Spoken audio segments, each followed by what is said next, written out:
Obrigada. Bem-vindos a mais uma edição do Café Empresarial, promovido pela SECRE, com parceria do Invoz. A gente vai dar sequência, vocês vão colocar um QR Code aqui. Por favor, leiam esse QR Code. Esse QR Code é super importante para, no final do evento, vocês darem opinião sobre o evento. Tá? No final, a gente coloca de novo, para vocês poderem avaliar. Essas avaliações nos ajudam a melhorar os eventos cada vez mais.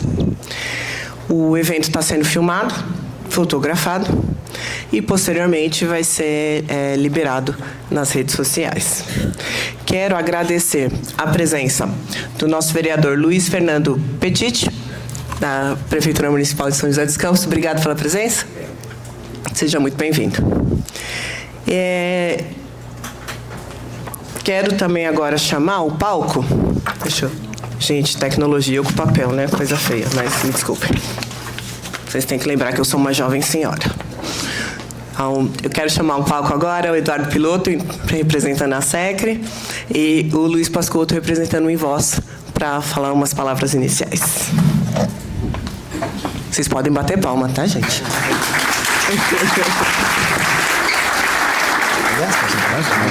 Bom dia, pessoal. Quem não me conhece, eu sou um dos diretores da SECRE, o Wagner também é diretor junto comigo, e o Gabriel, ele está numa audiência hoje, então ele não está aqui com a gente, né? Primeiro, dar boas-vindas para vocês, um dia frio, com chuva, mas é um tema que eu acho que chama a atenção de todos, né? Falar que a SECRE, além do Café Empresarial, a gente tem uma série de ações que ajudam o empreendedorismo. Estamos com um curso agora aberto do Senai, agora para agosto, cursos de liderança, inspetor de qualidade, cursos bacanas, atendimento ao cliente, né, que é uma coisa importante.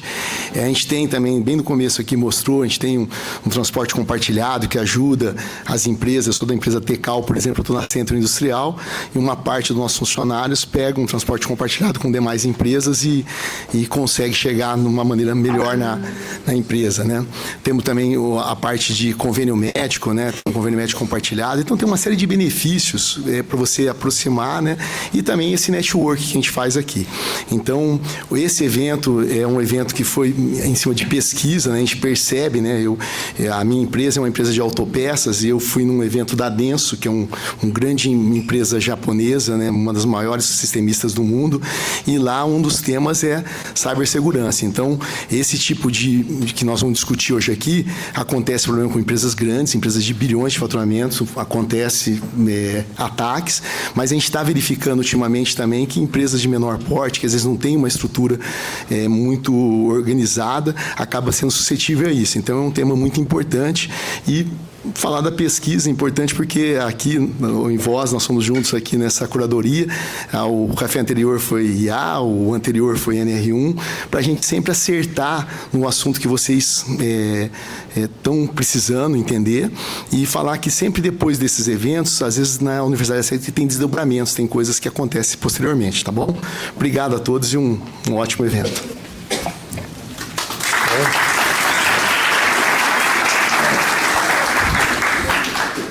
Bom dia a todos, obrigado aí pela presença, né, cumprimentar aqui os amigos que fazem o café e dizer assim, estou aqui representando o Invoz. O Invoz se juntou aqui à SECRE para juntos, né, fazer a curadoria desse evento que é o Café da Manhã, né, que tem tido muito sucesso.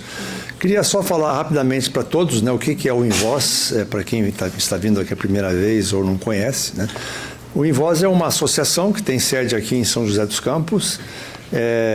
Não é uma ONG, não é um instituto ainda, é uma associação, são pessoas voluntárias, cerca de 50 pessoas, e a gente tem a aspiração de crescer, de ter mais associados, e tem um propósito de realizar ações para o bem comum, o bem da sociedade, né?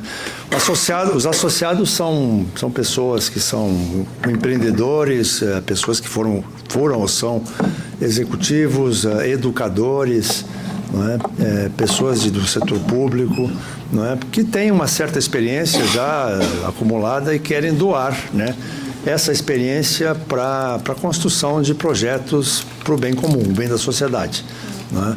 Então, essas pessoas doam o seu tempo, né, doam o seu conhecimento, a sua experiência, e doam o seu relacionamento também, né, fazendo pontes para as coisas acontecerem, né? Quando eu falo projetos sociais, basicamente são em 3 pilares, né? Um deles é a cultura aeronáutica.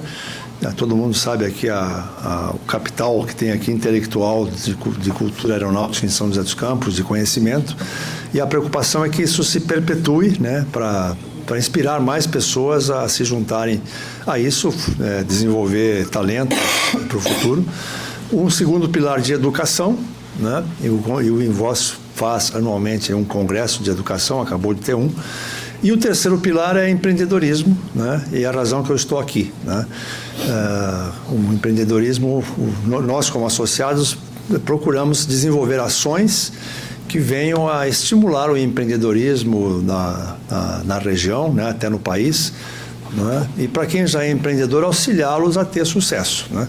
E tem tudo a ver com esse evento aqui, então, né? Porque a gente vai falar aqui de cybersecurity, ou cibersegurança. E a gente sabe hoje, né, como falou o piloto, isso está impermeado no nosso dia a dia. Hoje a gente depende de tecnologia, todo mundo aqui hoje depende assim muito de tecnologia, né? Seja empresa grande, seja empresa pequena e seja pessoa física. A gente hoje é super dependente disso e tem que tratar dessa questão de segurança cibernética que está cada vez mais nos afetando, né? Eu costumo comparar que isso é como saúde, né? Nossa saúde. A gente tem saúde, faz um monte de coisa, uma agenda extensa, mas a gente tem que estar sempre tomando cuidados preventivos, né, para a nossa saúde. E com a tecnologia hoje é a mesma coisa, tá? Então, por isso que a gente faz a ponte, né? Isso tem muito a ver com empreendedorismo, tem a ver com o Invoz, nosso pilar. Então, quero desejar para vocês aqui uma ótima manhã de muita reflexão, muito aprendizado, né? Tenho certeza que vai ser. E convidá-los, quem quiser saber um pouquinho mais do Invoz, consulte o nosso site, é super fácil, né? invoz.org, né? E lá você vai ter mais informações e quem se interessar, a gente está de braços abertos para trazer e juntar nesse esforço do bem comum, tá? Ótima manhã para vocês, aqui estou muito curioso e vai ser de muita reflexão. Obrigado.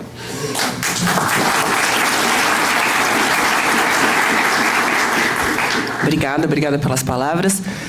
Pessoal, vou pedir a atenção de vocês para anotarem o WhatsApp. As perguntas devem ser enviadas nesse WhatsApp, tá? Então, durante o evento, surgirem perguntas, manda pelo WhatsApp.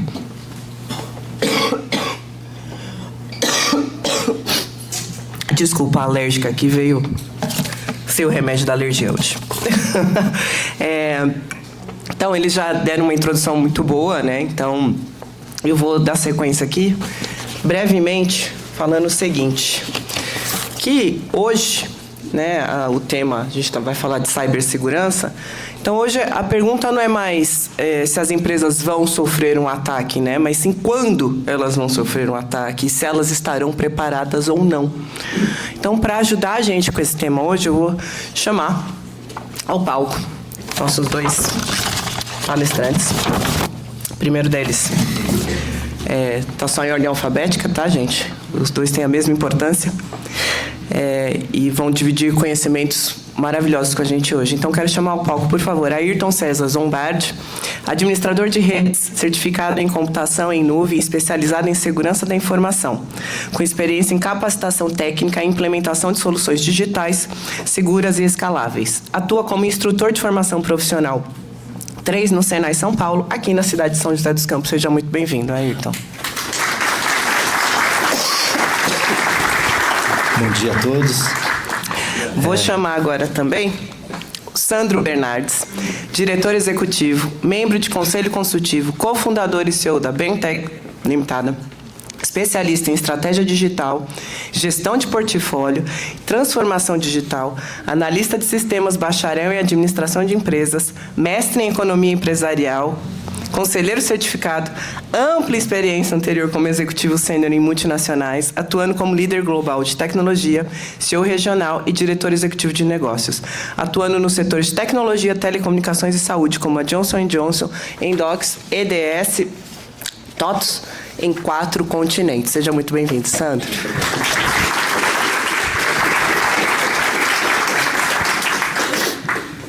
Pode ir. Pode passar. Bom, gente, eu vou só dar uma breve introdução. O objetivo de hoje, como a gente sabe, cibersegurança é um ponto crítico, né, nas operações de TI. A gestão desse risco é responsabilidade do dono do negócio e não apenas da equipe técnica.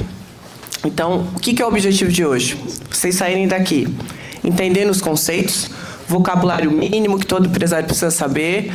Eu estou muito feliz com isso, porque eu quero aprender também. A gente vai aprender a dimensionar o risco, né, enxergar a exposição do negócio e saber como agir, né? Que tipo de ações a gente precisa tomar para poder minimizar os impactos. Pode passar mais um. Então, o que a gente espera ser respondido aqui no final do dia? Quanto vale um dia, uma semana de operação parada do negócio, né? Porque quando a gente sofre um ataque, isso acontece. Se tem uma lista de riscos mínimos, né, que a gente pode estar sempre consultando e verificando. E se o investimento em a proteção para evitar e recuperar estão em dias, né, incluindo seguros e tudo. Então, quero convidar o Sandro para iniciar. E perguntas, por favor, mandem pelo WhatsApp.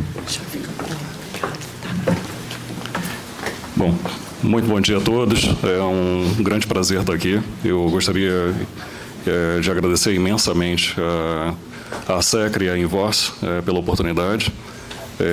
Wagner, né, Eduardo, Gabriel, que eu tive a oportunidade de conhecer fora daqui, né, em uma das entrevistas para poder promover o evento. Pascotto, muito obrigado, né, representando a Invoz. Bom, hoje nós vamos tocar um pouquinho no assunto de cyber e o que vocês precisam saber desse ponto em diante. Eu vou falar um pouco sobre o panorama de cibersegurança, né, no mundo e aqui no Brasil e como que isso impacta pequenas e médias empresas. A gente vai mover muito rapidamente para como que isso, de fato, afeta o dia a dia, né, de pequenas e médias empresas, que é a parte que o Ayrton vai estar tocando. E a gente termina falando sobre um plano de ação, né, o que vocês precisam fazer hoje, e a partir do momento que vocês fizerem essa parte boa, né, que é o básico, para onde que vocês conseguem expandir desse ponto em diante, né? O Pascotto falou sobre saúde, né? Eu costumo usar a questão de segurança, né, ou de seguros.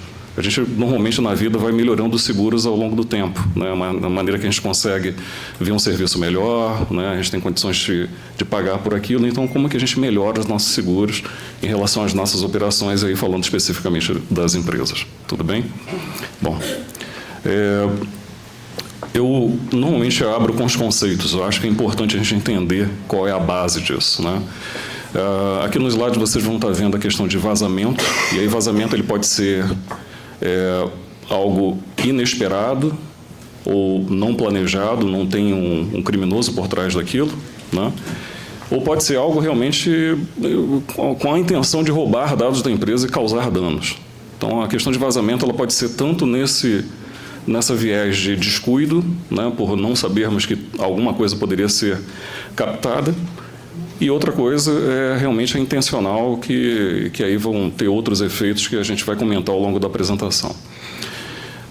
A parte de interrupção, que eu acredito que é o ponto mais sério que eu gostaria que vocês levassem com vocês daqui, né, é o como que isso pode afetar o dia a dia da operação. É muito triste, e a gente já viu isso frequentemente, né?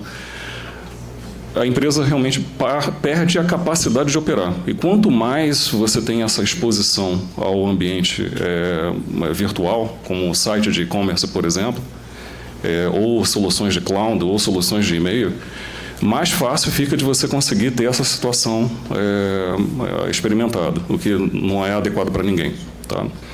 E, por último, eu comento sobre a questão de reputação. Não é só sobre aquilo que a gente perde no momento que a empresa é invadida. A partir do momento que aquilo é recuperado, e às vezes com alto custo, fica a questão para os clientes, para os fornecedores, né, para a sociedade, sobre, poxa, mas essa empresa realmente estava protegendo os dados dos seus clientes, os dados dos fornecedores. Como que isso se deu? Eu posso ainda confiar na empresa? Então, é importante que a gente veja todos os aspectos operacionais de vazamento, né, a questão do dia a dia, da interrupção, de você não conseguir servir seus clientes, e como que fica o depois disso, como é que fica a reputação da empresa. Então, esses conceitos seriam muito importantes que vocês pudessem levar com vocês. Próximo. A partir do momento que a empresa acaba tendo algum tipo de acesso indevido, né, que é a parte lá da direita que está em amarelo, que é a questão de segurança, como é que eu evito entrar no meu ambiente protegido, né? O que acontece a partir disso? A gente vê a questão hoje de privacidade muito forte. Sabemos hoje que existe uma lei geral de privacidade de dados no Brasil. Aquilo que talvez as pessoas não saibam é que, com o funcionamento da Agência de Proteção de Dados no Brasil, cada evento ele é suscetível a levar uma multa de 2% do faturamento da empresa, limitada a 50 milhões de reais. E isso não é por ano, isso é por evento. E a agência começa a ter o seu acesso colocado de uma forma um pouco mais presente, desde o ano passado. Então, isso já está acontecendo, tá, pessoal? Na questão de segurança, ainda existe um projeto de lei, a gente fala sobre isso depois, mas vai muito nessa linha de quanto que a empresa fica exposta. Então, a gente está falando de risco de negócio no final do dia. Por último, vem a questão de segredo. Empresas industriais que tenham patentes, elas não querem ter seus segredos industriais vazados, porque isso pode ter um impacto significativo, né, na competição, na sua capacidade de interagir, ou até mesmo de acessar mercados internacionais. Então, a parte de segredo, ela está ali uma camada um pouco mais adiante, né? A pessoa precisa primeiro invadir o ambiente. Tem a questão de privacidade de dados, que cuida da questão de indivíduos, né? O nosso CPF, os nossos dados médicos e por aí vai. Mas tem a questão também de segredo, né? Segredos industriais, políticas, comerciais, que muitas vezes podem afetar a nossa capacidade de competir. Tudo bem? Qual o impacto disso hoje? Globalmente, a gente está falando de 10 trilhões de dólares. Para vocês terem uma noção, o PIB global, a produção de todas as empresas, governos, né, no mundo, está em torno de 100 trilhões. A gente está falando de 10 trilhões. O Brasil, o PIB está em torno de 2,3, 2,4. Então, a gente está falando de um prejuízo que é causado por questões de cibersegurança, que é 5 vezes toda a produção do Brasil no ano. Esse é o impacto da cibersegurança hoje em dia. Por minuto, a gente tem quase 1.400 acessos, ou tentativas de ataque que a gente acaba sendo registrado. A maioria desses acessos, a gente não sabe o que está acontecendo. Simplesmente não sabe. Graças a Deus, porque eles são protegidos, muitas vezes, pelos sistemas que vocês pagam para poder proteger as empresas de vocês, os antivírus, normalmente, que são bancados por empresas de reputação que não querem que seus clientes, de fato, sejam invadidos, porque aquilo ali pode também representar uma perda de receita para elas. Mas é algo significativo que a gente tem que ter em mente. Agora, para vocês, pequenos e médios empresários, e, naturalmente, isso pode afetar todo mundo, 43% dos ataques hoje, para aqueles que pensam que isso é algo só de empresa grande, é destinado a pequenas e médias empresas. Então, para cada 2 ataques, um é numa empresa pequena, que pode ser de vocês, hoje, nesse momento. Então, isso é também uma parte de mensagem de senso de urgência que vocês precisam carregar. Tudo bem? Vamos em frente. A parte em amarelo, uma vez o ataque acontecendo, 88% desses ataques acabam sendo destinados a o que a gente chama de ransomware, mas ele, traduzindo, né, é basicamente como a gente sequestrar os dados da empresa, com um pedido de valores a serem normalmente depositados em criptomoeda e sem chance de negociação fácil, tá, pessoal? Então, talvez a questão aqui principal para vocês é o que vocês fariam numa situação como essa hoje? Para quem vocês ligariam? Como que vocês fariam esse tipo de trabalho? Né? Muitas vezes a gente pensa muito sobre questões de incêndio, questões de acesso, né, para as nossas empresas, mas e numa situação como essa, em que todos os sistemas operacionais, o CRM, toda a parte de gestão de manufatura foi travado porque alguém foi capaz de travar realmente o acesso de todos os funcionários da empresa. Qual o passo 1, passo 2, passo 3? Okay?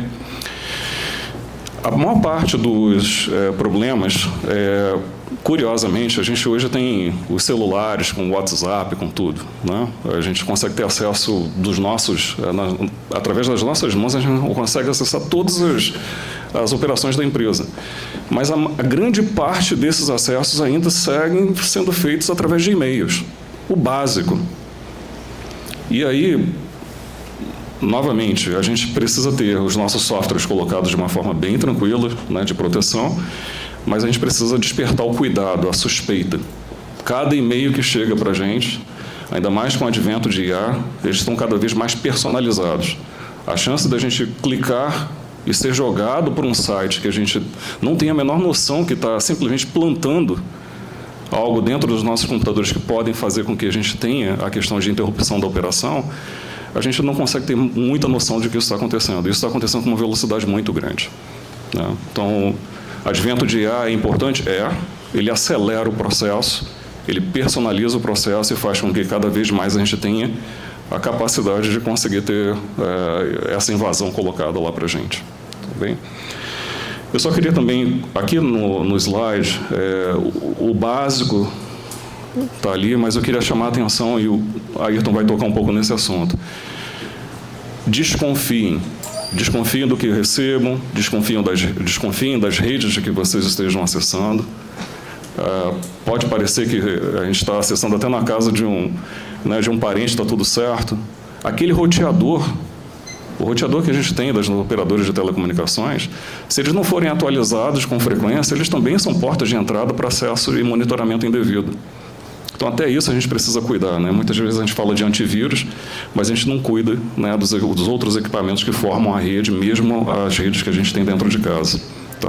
São elementos que precisam ser atualizados com frequência. Podemos ir em frente. Para o empresário, o que eu queria que vocês carregassem aqui também, para vocês poderem verificar. Provavelmente vocês já fizeram esse exercício, mas é importante que ele seja revisado com frequência. Normalmente as empresas elas trabalham entre 5% e 7% do seu faturamento anual gastos na parte de tecnologia. Às vezes aquilo está num departamento A, no departamento B, pode ser que você não tenha a visão consolidada desse gasto, mas é importante que vocês tenham essa visão. E por que disso? Porque quando a gente tem essa noção, a gente consegue também fazer um duplo clique nessa linha de gasto e saber o seguinte: o quanto que a gente está gastando para proteger a empresa do ponto de vista de tecnologia, né, de cibersegurança. Só para ter também uma noção, é entre 5% e 10% desse gasto de tecnologia que é normalmente dedicado pelas empresas para conseguir ser investido em cibersegurança. Ok? Então, se vocês gastam lá 1.000, 100 estão ligados à parte de... né, a gente vai fazendo essa continha para poder perceber o quanto que isso vai saindo ali da conta no mês. Tá? E aí eu coloquei nesse último ali, se a gente não guardar ou não tiver a parte de tecnologia estabelecida dentro do orçamento empresarial, é entre 0,25% e 0,75% que é normalmente gasto com essa parte de cibersegurança pelas empresas. Tá? Que isso sirva apenas como uma baliza para vocês voltarem para casa e saberem quanto que está sendo investido. Tudo bem? Vamos em frente, por favor. E aonde que isso é investido, né? Normalmente em plataformas, né? Então aqueles que tem uma sopa de letras ali, mas toda a infraestrutura que é feita para poder proteger a empresa, desde antivírus, acessos a VPN ou a Zero Trust, né? A segurança zero, que a gente vai comentar um pouco depois, é aonde é destinada uma parte desse dinheiro, tá? Uma parte desse orçamento. A outra parte é relacionada a sistemas as plataformas mesmo de gestão, né? O CRM, a parte do ERP para gestão de manufatura, de produção. Algo importante, empresas industriais, vocês vão ter vários sistemas que são especializados na linha de produção. Na minha experiência, muitas vezes esses sistemas são cuidados por áreas diferentes da área de tecnologia e não necessariamente sofrem ou seguem a mesma política de atualização. E isso é um risco. Isso é um risco contido ali, mas que a partir do momento que essas plataformas sejam conectadas com outras, como os ERPs, isso pode ser um problema um pouco mais grave. Tá? Então, esse seria um segundo pilar. E o terceiro pilar, pessoas. Não importa o esforço que a gente possa fazer em relação à parte de tecnologia, se a gente não tiver procedimentos, treinamento e uma atitude de suspeita colocado em cada um dos nossos funcionários em relação às informações que são recebidas e os acessos que são feitos, fica muito difícil de você fazer qualquer outra coisa de investimento que dê certo. Então, para aqueles que estão aqui, minimamente precisa ter um procedimento que ajude a identificar quais são as políticas de segurança da empresa e fazer com que a gente saiba como responder no momento que a pessoa tenha, no mínimo, de dúvida. Se ela está acessando um e-mail, se ela recebeu um e-mail adequado ou não, se aquele pedido de conexão realmente poderia ser feito. Esse tipo de análise precisa estar ali colocado de uma forma como preocupação premente todos os dias dos funcionários das nossas empresas e de nós mesmos. Tudo bem? Com isso, pessoal, eu vou passando aqui para o Ayrton, né, para a gente dar continuidade sobre a questão de exemplos. Bom dia a todos. Gostaria de agradecer à SEC, em voz, a toda a equipe. Também gostaria de agradecer ao diretor do Senai, o professor Walter, e a toda a coordenação por estar aqui nesse evento muito importante. Seus sistemas foram criptografados, pague 2 milhões ou perca tudo. Imagina receber uma mensagem dessa no seu celular, né, da sua empresa, que os seus sistemas foram criptografados. Como o Sandro colocou, né, o ransomware, que é esse tipo de ataque, ele é mais comum do que se imagina e está totalmente, né, relacionado aí à segurança da informação dentro do contexto empresarial.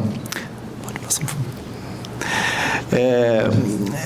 Para assustar um pouquinho a gente, na verdade, uma realidade que a gente tem aqui nas empresas, né, e também em casa, a gente tem dispositivos que são conectados à nossa rede. E, atualmente, temos dispositivos que são dos mais variados, né? Então, a gente costuma, quando eu sou professor do Senai, e eu dou aula na área de redes de computadores, e quando a gente fala, né, de vírus, começa a falar dessas coisas, a gente comenta sobre cavalo de Troia, que é uma espécie de um vírus que vem como um presente, né? Você clica em cima daquilo ali, né? Você acessa uma imagem, a imagem está lá, você consegue ver, mas no segundo plano ela acaba instalando algum malware no seu computador ou instalando alguma ferramenta maliciosa.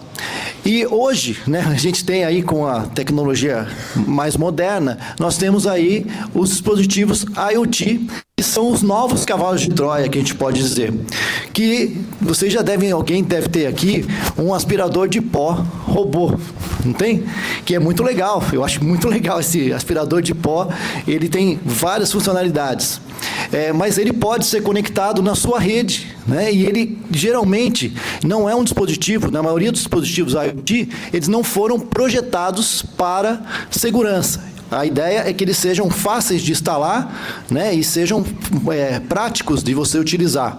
Então, eles vêm, às vezes, com uma senha padrão, como admin 123 ou admin, que é uma senha muito fácil. E o que pode acontecer? Pode acontecer uma situação que é o seguinte: a gente tem toda a preocupação dentro da empresa de ter, né, os nossos sistemas seguros, né, ter uma VPN para o funcionário acessar, usar o seu notebook para acessar os sistemas da empresa de forma segura.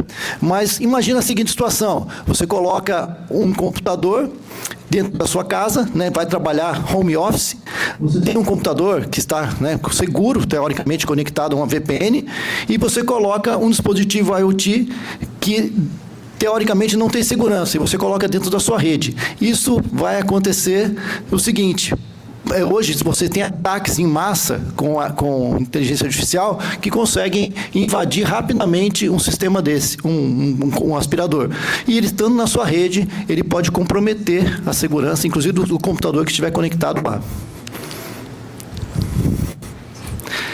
Basicamente, é isso aí que eu acabei de comentar, né? Mas a rota do ataque é essa, né? Então, a gente tem lá o executivo remoto, uma ferramenta, um dispositivo de IoT, uma rede Wi-Fi, que, como o Sandro falou, ela pode ter um roteador que está desatualizado, que também é uma porta de entrada, e os servidores ou notebooks da empresa.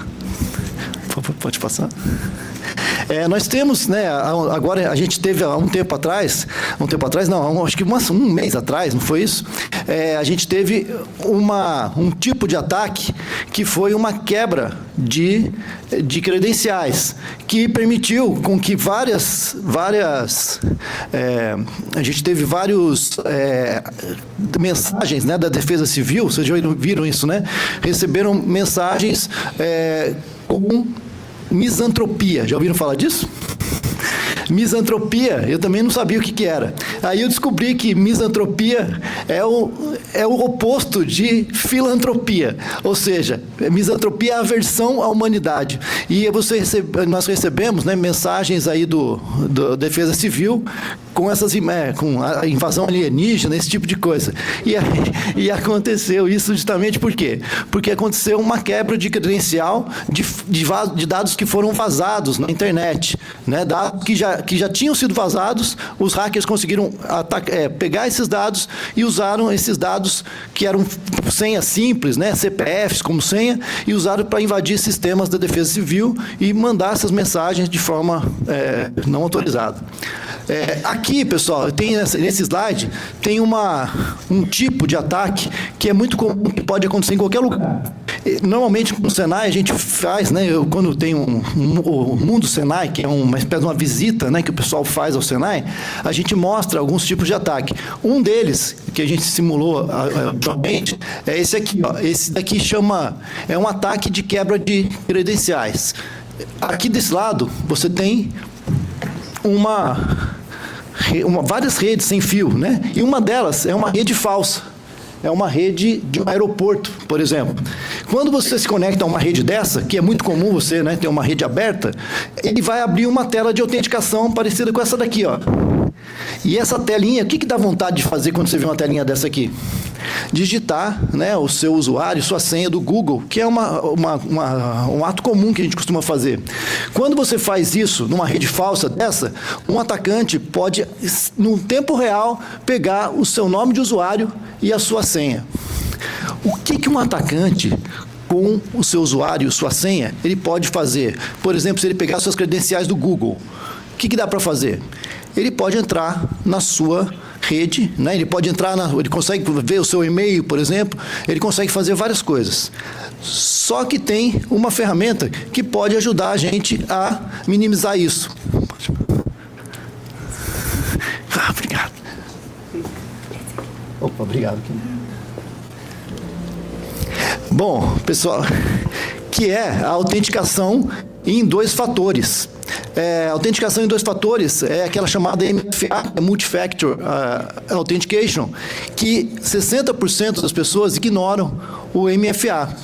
Então, o MFA seria a melhor solução para evitar esse tipo de ataque.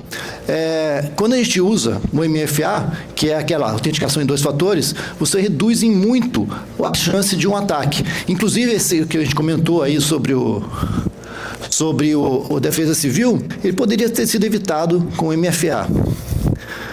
Então, quanto em relação ao ransomware, a gente tem alguns dados também que são impressionantes, né? Que, como o Sandro comentou, às vezes o ransomware ele entra na sua rede e o atacante ele fica muito tempo na rede. Para criptografar os dados, demora. E ele pode ficar bastante tempo na rede, e quando você recebe aquela mensagem dos seus dados foram criptografados, isso aí já aconteceu, né? Os seus dados já estão criptografados, mas faz tempo que o atacante está dentro da sua rede. Então, o ataque não começa com o ransomware, ele termina ali e a invasão acontece muito antes. Bom, pessoal, nós temos aí, né, um cenário de 2026 que a gente chama de tempestade perfeita. Qual que é a ideia? Você tem aqui a gente tem uma instabilidade geopolítica, né, e que pode contribuir para isso. Então, 3 fatores básicos: a instabilidade geopolítica, todos os dispositivos estão conectados de alguma forma, né, com o IoT, e a inteligência artificial sendo usada de forma massiva. 78% das empresas brasileiras hoje operam sob exposição alta a ataques frequentes. A gente viu aí que a inteligência artificial, não sei se vocês acompanharam, mas aconteceu recentemente, nesse mês mesmo, a NSA, que é a Agência Nacional de Segurança dos Estados Unidos, ela usou a inteligência artificial famosa da Anthropic, a famosa Cloud, né, que o pessoal já, né, comentou muito. Essa inteligência artificial foi usada para testar os sistemas da NSA. E ela invadiu vários sistemas classificados da NSA. Isso aí, houve uma reação da Casa Branca, fazendo com que essa inteligência artificial mais avançada da Anthropic fosse barrada nos países estrangeiros. Então, a gente percebe isso, então, que há uma grande instabilidade geopolítica gerando esses fatores de risco. Então, hoje não temos mais o hacker, tentando quebrar o Pentágono. O inimigo entra pela sala de estar aí, né, e a inteligência artificial facilitou muito esse tipo de ataque.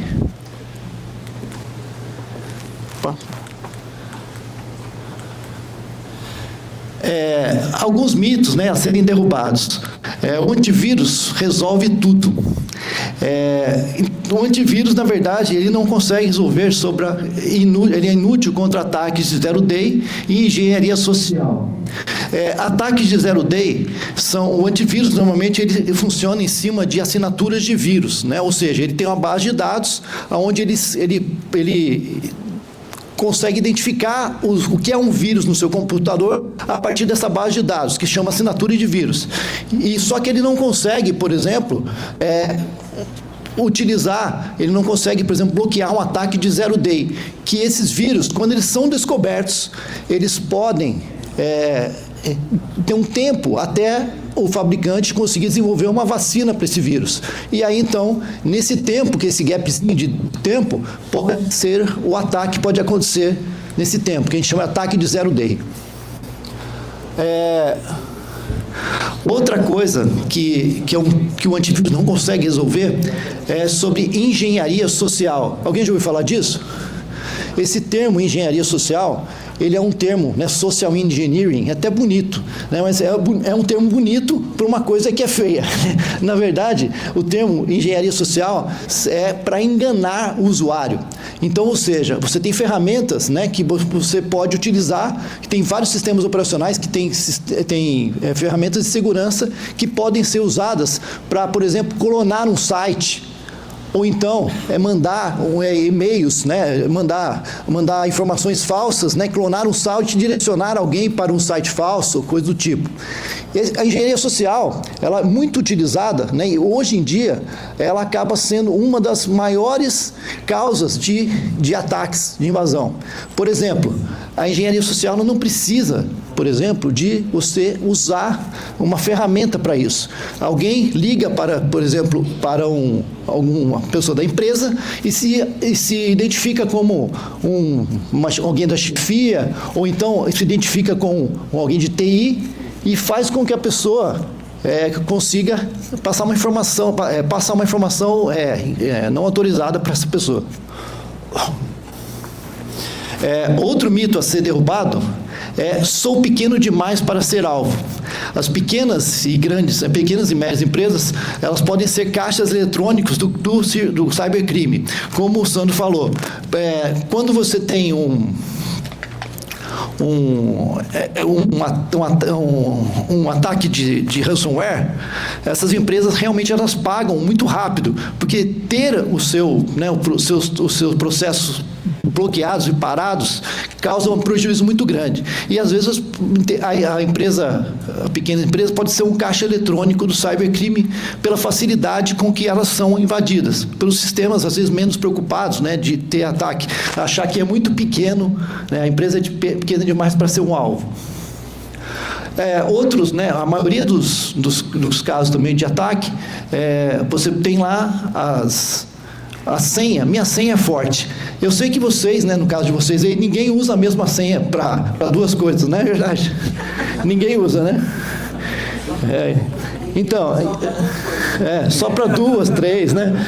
Então, assim, a política de senhas dentro da empresa é uma preocupação muito grande, né? E tem que ser realmente uma senha forte.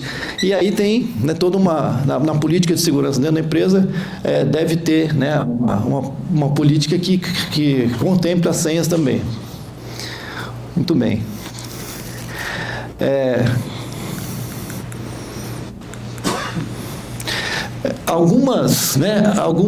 Um paradigma novo, né, que atualmente deve ser seguido é o Zero Trust, que justamente é o que o Sandro tinha comentado, né? Então, a postura da empresa deve ser: assuma a invasão, trate a rede, trate todo usuário como potencialmente comprometido desde o início. E aqui, você tem também verificação constante de identidade, contexto de comportamento em tempo real. Atualmente, né, equipamentos de rede, né, eles já têm, né, uma IA integrada que pode fazer um controle, né, em tempo real. Então, a IA monitorando anomalias e a inteligência artificial detecta padrões invisíveis ao olho humano antes do dano aconteça. Por exemplo, você pode ter um comportamento do usuário padrão, até a forma como ele digita no teclado. Se ele digitar muito rápido, né, por exemplo, eu tenho uma velocidade de digitação. Se eu começar a fazer uma digitação mais rápida durante o meu processo de trabalho, a IA pode identificar isso e consegue gerar algum alerta ou então bloquear algum tipo de ação.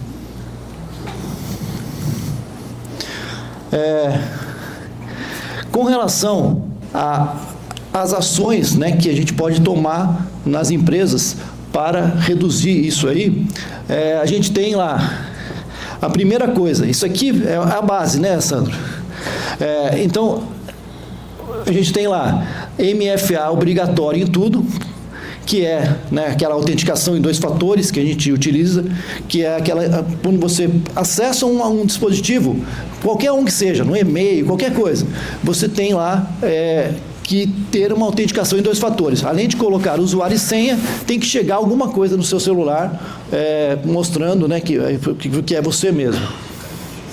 Senhas fortes, simulações mensais de phishing e um orçamento de segurança de 5% a 10% do TI. Tem algumas perguntinhas aqui, que a gente deve ter a resposta sim para todas elas, no caso da empresa. Sabemos onde estão os nossos dados críticos? Detectamos invasores em menos de 24 horas? Nosso plano de resposta foi testado na prática? Proteger dados é proteger o futuro. Qual será a sua primeira ação amanhã? Bom, o próximo slide, que tem algumas ações para, né, os gestores do negócio, e eu ia pedir para o Sandro comentar, né, que é uma emenda do que ele já estava falando. Perfeito. Obrigado. Obrigado. Bom, essa parte amarela que vocês estão vendo aqui, que foi o que o Ayrton acabou de explicar, é o que vocês precisam fazer hoje, saindo daqui. Né? O empresário, o dono de empresa, né? O gestor, ele precisa ter essas informações bem estabelecidas. Por quê? Porque, como eu comentei com vocês, a partir do momento que um ataque ele é realmente realizado, vocês precisam ter muito rapidamente, muito tranquilamente, qual é o próximo passo. para quem vocês ligam, o que vocês fazem, como que vocês negociam, né? Isso precisa estar lá como um procedimento de recuperação do negócio. Ele não pode estar desintegrado, não pode ser alguma coisa do nosso gerente de TI. Isso não pode estar separado. Isso é risco de negócio. Se a gente conseguir hoje, chamar a atenção de vocês hoje como empresários para que seja tratado dessa forma, a gente já vai ter sido muito bem sucedido com essa apresentação hoje. Ok? Auditem. Só instalar o software não adianta. Vocês têm que demonstrar o interesse de que aquilo ali é importante. Né? Essa demonstração de interesse, ela cria, né, efeitos na cultura que muitas vezes a gente não consegue sequer antecipar, mas ela é de uma importância gigantesca para o sucesso de proteção que essa empresa vai ter. Então, auditar é importante. Se vocês não sabem como fazer, encontrem um parceiro que possa fazer isso, porque isso vai ajudar em saber qual é o nível de risco que vocês estão operando hoje em dia. Okay? Então, nível 1, ferramentas e rotinas. Ferramentas e rotinas. E as ferramentas não é só a questão do antivírus, da parte de senhas, como você comentou, né, Ayrton? É o quão rápido vocês estão fazendo a atualização do sistema operacional de vocês. Né? Se vocês têm um Apple, se vocês têm um sistema da Microsoft, se vocês recebem aquelas autenticações ou aquelas notificações de atualizações e vocês levam uma semana para poder fazer aquilo, é uma semana que vocês ficaram expostos a ter um ataque, porque muito provavelmente grande parte dessas atualizações elas têm efeito de segurança, que não tem nada a ver com antivírus. Eles vão continuamente atualizando o sistema operacional. Mas se vocês não atualizam, vocês estão expostos. Então, saibam as atualizações e saibam qual é o tempo de atualização que a empresa de vocês normalmente leva para conseguir ter todos os funcionários trabalhando com a versão mais atualizada do sistema operacional. Okay? Bom, eu falei sobre seguros anteriormente. Que toda a parte de cibersegurança, a gente precisa pensar como se fosse um seguro de casa, um seguro de carro. A gente começa pelo básico, mas a partir do momento que a gente tem condições, a gente vai melhorando aquele seguro, a franquia. Ali vai a parte, né, da esquerda para a direita, investimento em monitoração. Só colocar a parte do antivírus é suficiente? Não. Quanto maior a operação de vocês, melhor tem que ser o sistema de monitoramento. Porque o sistema de monitoramento é o que vai identificar e travar determinadas situações antes mesmo delas acontecerem. Porque deixar somente na mão do antivírus não vai dar certo. Tá, pessoal? Isso é importante que a gente tenha esse tipo de notificação, né, o vermelho lá, de que alguma coisa está acontecendo antes mesmo que ele realmente consiga acessar um nível maior. Então, serviços de monitoramento, a partir do momento que a empresa tem volume, condições, é algo importante de ser investido. Passando para a parte do nível 3, né? Empresas maiores, elas acabam investindo também em seguros empresariais. Porque muitas vezes, por mais que você faça o esforço de atualizar todos os sistemas operacionais da empresa, que você tenha sistemas de monitoramento, é uma questão de tempo para que isso possa acontecer. Com sistemas você consegue evitar que aquilo se alastre para toda a empresa, mas se acontecer de você ter alguma situação dessa que realmente para a empresa, novamente aquela pergunta lá do início da conversa, né? Quanto que custa um dia de operação de vocês sem conseguir servir clientes, sem conseguir vender? Esse é o nível do risco que vocês estão lidando, né? Então, a parte de seguros é algo importante de ser considerado, inclusive. E, por último, lembrar que educação é tudo. Eu falei sobre a cultura de suspeita. Ter a suspeição em relação aos e-mails, às redes que estão sendo acessadas. Hoje é muito difícil de você não ter um celular que não tem acesso aos sistemas da própria empresa e a sua vida no seu dia a dia, o seu banco, né, o seu internet banking, o que seja. É importante que a gente olhe para isso com esse olhar de risco e de suspeição toda vez que a gente recebe alguma coisa que não é de um lugar conhecido. E mesmo que seja conhecido, como o Ayrton comentou, a engenharia social agora com a parte de IA, É muito fácil você chegar e comandar uma inteligência artificial dessa e fazer com que ela pegue o seu perfil do Facebook, ou do Instagram, ou do LinkedIn, e comece a montar e-mails que vão para os seus colaboradores, para a sua rede de contato, que pareçam que é realmente você mandando aquela mensagem. É convincente. É realmente convincente. Então, passar lá o mouse para saber se aquele endereço de internet realmente é um endereço de internet válido, é importante ter essa suspeição, né? Eu mesmo eu vivo recebendo, na verdade, e-mails de correios, de encomendas internacionais, com o meu nome, com o meu CPF. É convincente ou não é? Então, esse pensamento precisa ser explicado para os seus funcionários, todos que tenham acesso, seja por aparelhos próprios da empresa ou por aparelhos privados, né? E aí lembrar o seguinte, aí vai muito novamente pelo volume do tamanho da empresa. Quanto maior a operação da empresa, mais investimento ela precisa ter num nível de governança. E aí, quando a gente fala em nível de governança, a gente está falando de gestão de risco. E eu falei sobre gestão de risco de acesso, empresarial. Cibersegurança é um desses elementos. E ele precisa ser integrado a esse sistema de gestão de risco da empresa. Tudo bem? Então, a partir do momento que você trata esse nível 1 aqui, é importante olhar para os próximos níveis e saber que o investimento em segurança ele precisa ser melhorado, assim como um investimento em seguros da nossa própria empresa, da nossa casa, por aí vai. Tudo bem? Raquel. Você quer falar? Comenta um pouco sobre isso daqui. Naturalmente, eu não vou passar os detalhes para vocês aqui, mas até conversando com o Gabriel, né? O Gabriel, advogado, ele falou, Sandro, é importante ter a base, né? Não é só sobre preferências pessoais minhas, ou a minha experiência pessoal, a minha, do Ayrton.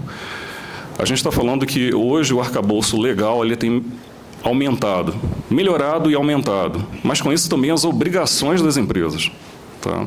Então, como hoje a gente tem uma parte de legislação sobre privacidade, a gente também teve o Marco Civil da Internet. Eu comentei anteriormente que existe um projeto de lei sendo passado sobre cibersegurança no Brasil. E esse projeto de lei ele vai vir com elementos de penalidades muito parecidos com a parte de privacidade. Então, ele precisa ser observado também. Aqui em amarelo, a gente conseguiu colocar só aquilo que vocês talvez precisem guardar, né?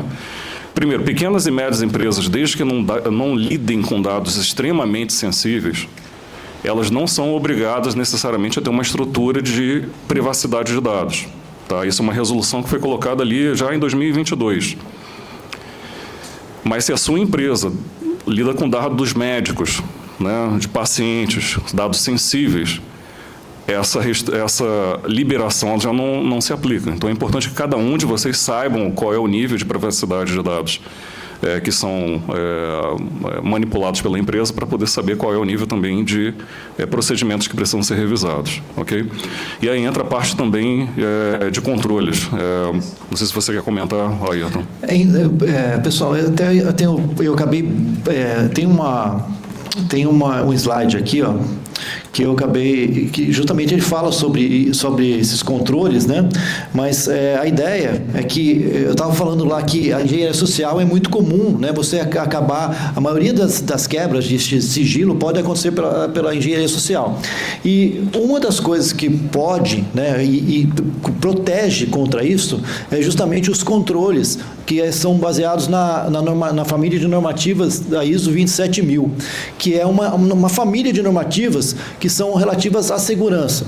Especificamente, a ISO 27002, ela trata dos controles que você pode ter na empresa. Isso é muito legal, por quê? Porque quando a empresa vai fazer, né, uma política de segurança e treinamento de funcionários para tentar evitar, né, phishing, esse tipo de coisa, você já tem tudo isso descrito nesses controles da ISO 27002.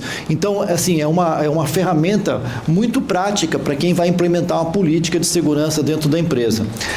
Uma outra coisa que eu não comentei, é uma coisa bem interessante, eu acabei pulando aqui, me perdoem, é o seguinte,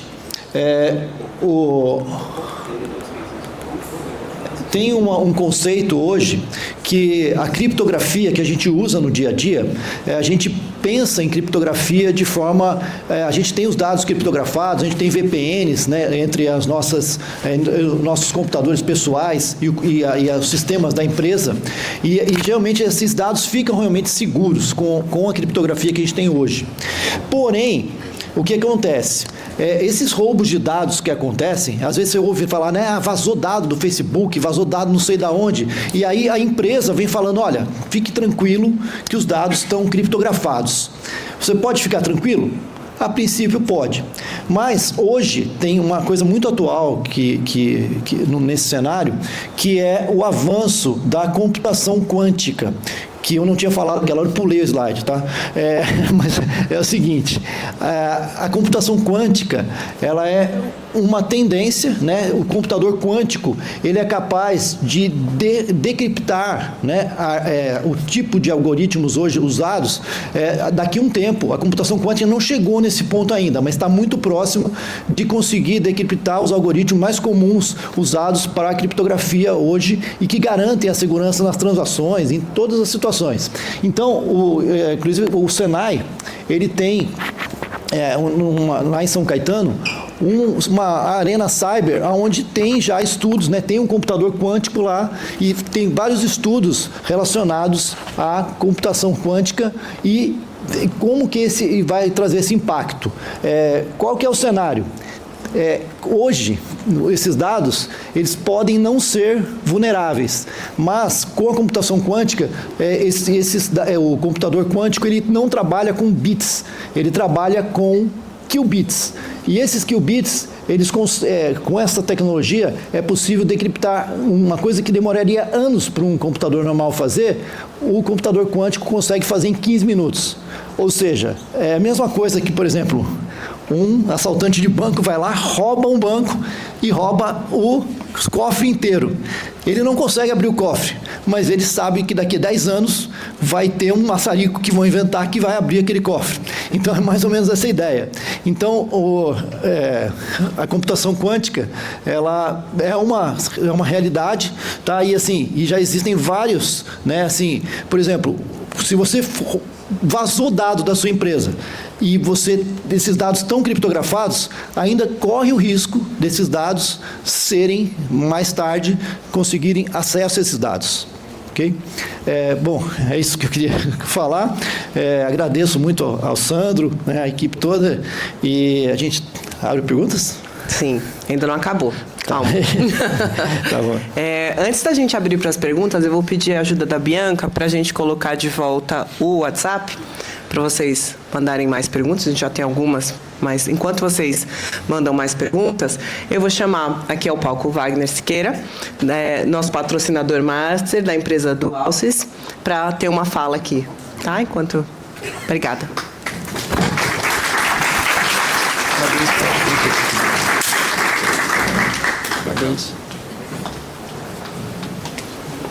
Bacana, pessoal. Estão gostando? Espero que sim. Bom, eu estou diretor junto com o Eduardo Gabriel, mas hoje eu estou na figura de empresário, né? Então, quando surgiu a possibilidade de patrocinar esse evento hoje, eu e o Helder decidimos de primeira fazer esse patrocínio. Bom, vocês falaram, nem combinamos o que foi dito, né? E eu fiz, na verdade era outra, eu tinha trocado mas tudo bem, não tem problema não. Eu tinha feito uma outra. Usei IA para criar isso aí, né? Não foi a minha competência de criação de arte que fez isso, foi IA. Vocês falaram de políticas de segurança de informação. Quem que lançou o dardo lá embaixo e ganhou o ursinho lá embaixo? Quem lançou? Não ganhei.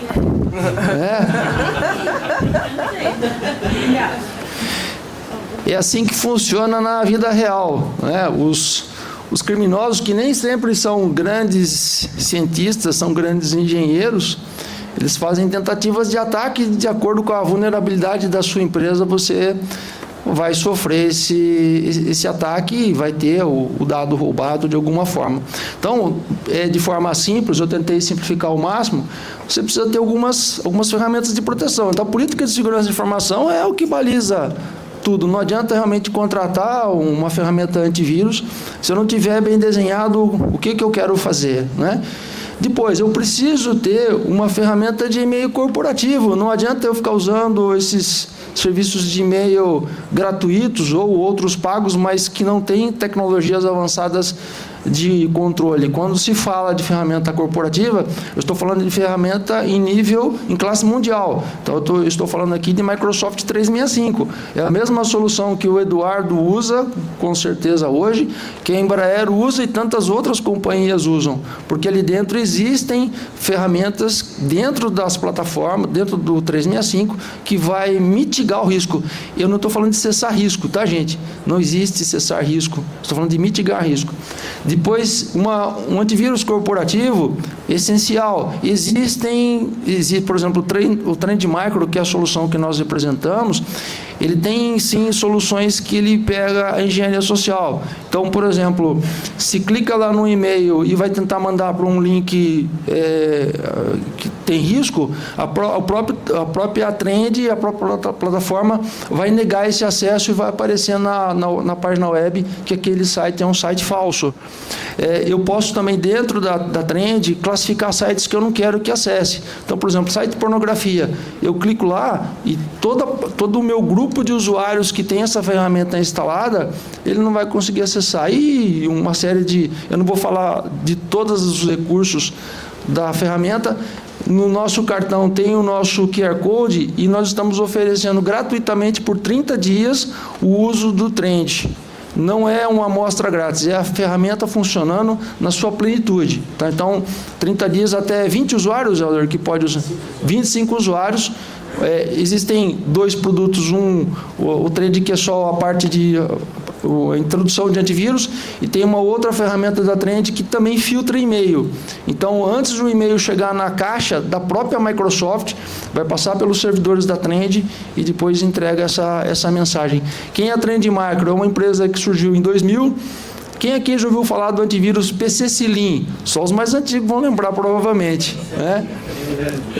A Trend criou, lá quando surgiu tudo isso, o PC-Selim. Né? Hoje a base dela é nos Estados Unidos. E depois, gente, backup. Backup é a última fronteira da segurança de informação. É quando tudo que estava lá atrás não resolveu. Eu não coloquei ali a parte de criptografia, porque realmente eu ia gastar muito tempo para falar, né? Mas o backup, precisa ter backup, porque a chance de você ser atacado, e como bem disseram, o Sandro falou bastante, não é se você vai ser atacado, é quando você vai ser atacado e qual vai ser a sua resposta para aquele incidente. Então, é essencial o backup, porque no final das contas, eu posso ter segurança de dados, mas eu não tenho privacidade se eu não tiver segurança de dados. O principal é quão resiliente eu sou a um eventual ataque que eu receber. Então, a DualSys, que é a patrocinadora, tem as soluções hoje para vocês de ajudar na parte de política de segurança de informação. Nós temos ferramentas de e-mail para atender vocês e o antivírus que nós estamos entregando por 30 dias gratuitamente para que vocês possam experimentar. Eu vou fazer uma brincadeirinha aqui, só vou pedir para que ninguém pule da cadeira, se jogue se jogue no amiguinho do lado. Então eu vou fazer uma brincadeira aqui, ó. Eu jogo de um lado, você joga do outro. Vou junto ou um de cada vez? Pode ser junto. Não, um de cada vez. Olha lá, ó. Eu vou jogar lá de cá, não vou nem olhar, vamos ver. Vai lá. Esse eu defendi. Eu não tô nem boa no dardo. Vocês são os que mais ganharam o ursinho lá, não foi? Não? Quem foi? Ó, vou jogar no meio aqui que eu não tinha jogado. Tá bom, gente? Obrigado, viu? Obrigada, Wagner.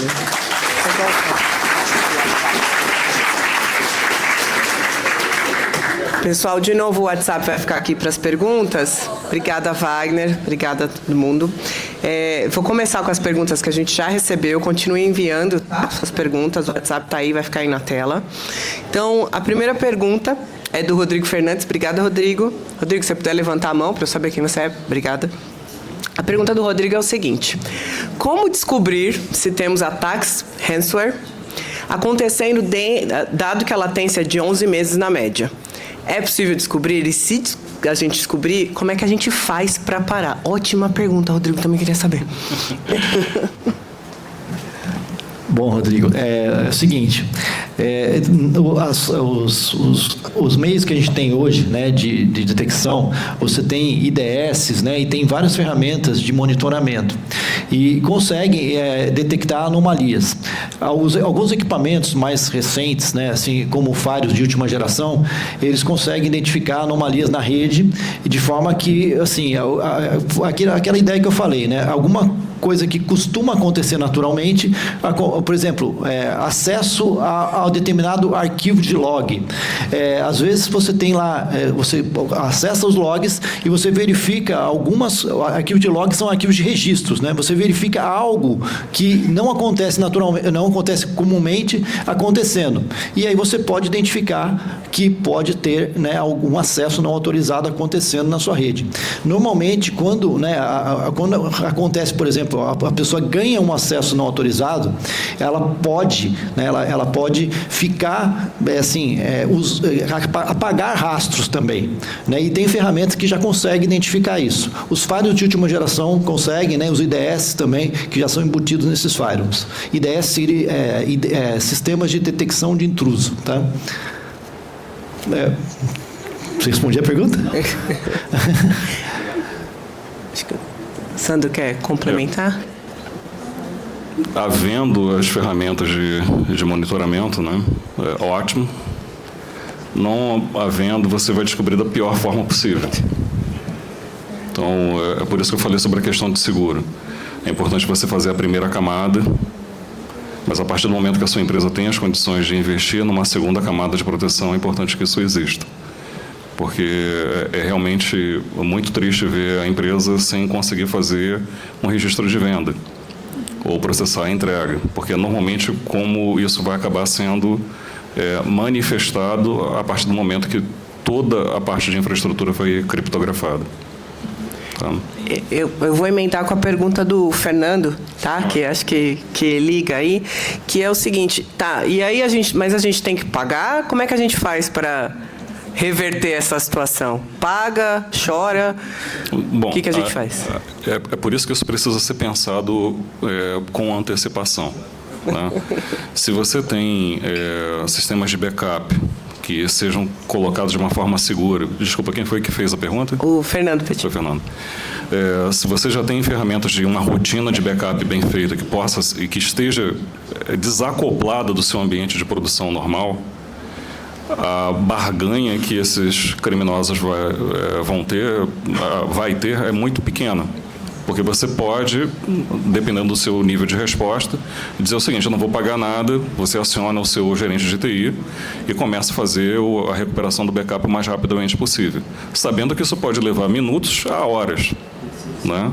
E que pode ter um nível de perda em relação ao momento zero do ataque e o momento do backup que você teve. Ok? Mas, assim, dificilmente você vai ter uma outra alternativa se não pagar, e aí você precisa ter alguém com esse tipo de capacidade de negociação com esses indivíduos para que você consiga fazer o pagamento e torcer para que você tenha o restabelecimento da sua operação. Ok? Quer adicionar? Com relação ao backup, né, até o DualSys, né, tem ferramentas de backup lá.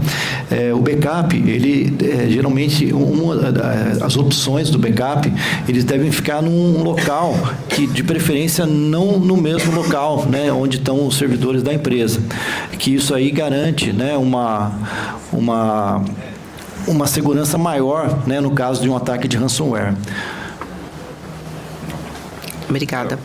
Talvez uma dica prática ali converse com o seu principal da área de tecnologia para saber se o backup está sendo feito e armazenado em algum outro canto,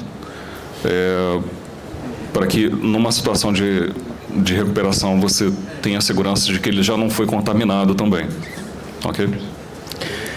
Obrigada. Pergunta do Américo. Américo, tá por aí? Legal.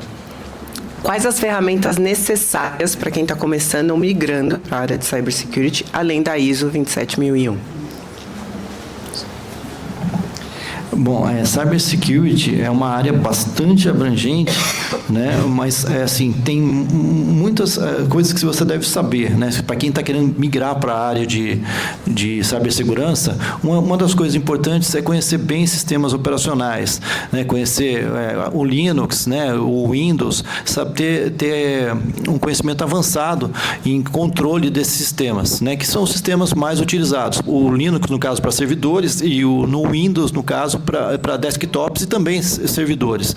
Então, assim, uma dos requisitos é conhecer bem os sistemas operacionais, conhecer também redes e deve também, né, a parte de hoje, né, a parte de programação, ela entra, né, nessa equação também.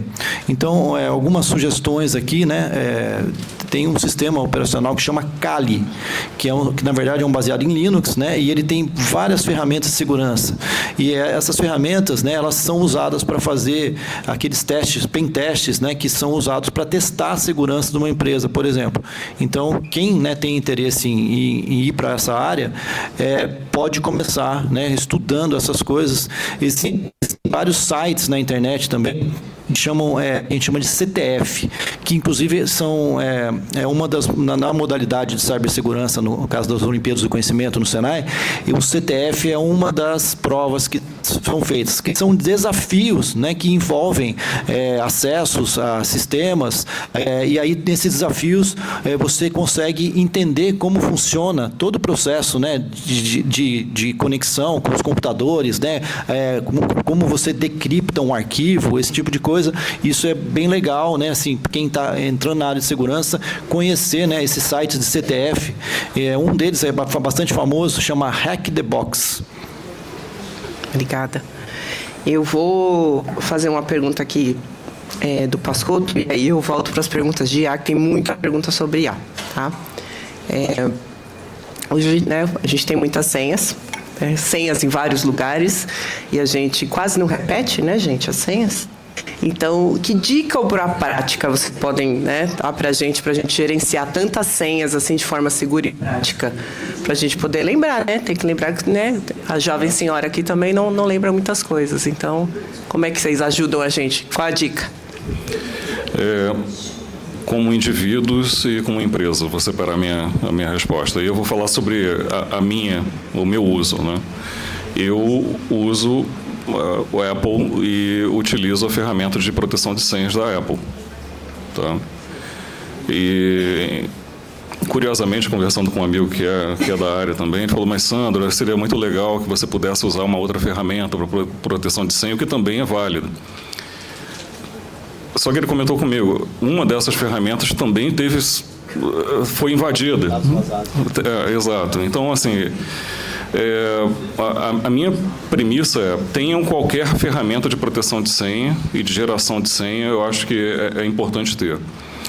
A minha preferência, eu falo pessoalmente, né, é usar uma dessas fornecidas, seja pela Apple ou mesmo até pela Microsoft, não sei se eles fornecem também, né? Porque, assim, para poder quebrar essa área de proteção, essa aplicação, ela precisa quebrar primeiro o sistema de segurança da própria Microsoft, né, que domina 80% do mercado de computadores no mundo. Adotem, essa seria. E em relação às empresas, novamente, a questão de seguro. A partir do momento que você tem condições de investir um pouquinho mais, existem ferramentas de proteção de senha corporativas, que aí você incentiva os seus funcionários a utilizar, somada à questão de autenticação de 2 vias, né? Que aí você precisa do seu celular para receber também uma autorização uma confirmação de que aquele acesso é válido. Eu começaria por ali. Aí. Bom, o Sandro já, né, colocou, né, realmente esses gerenciadores de senha, eles são bastante úteis, né, inclusive para você talvez não precise lembrar as senhas, né, mas tem algumas dicas, né, de criar uma senha forte, e assim, a ideia é nunca usar palavras de dicionário, por exemplo. Então, até um exemplo que eu faço com os alunos, né, anticonstitucionalissimamente, seria uma boa senha? Seria ou não? O que acha que é uma boa senha aí?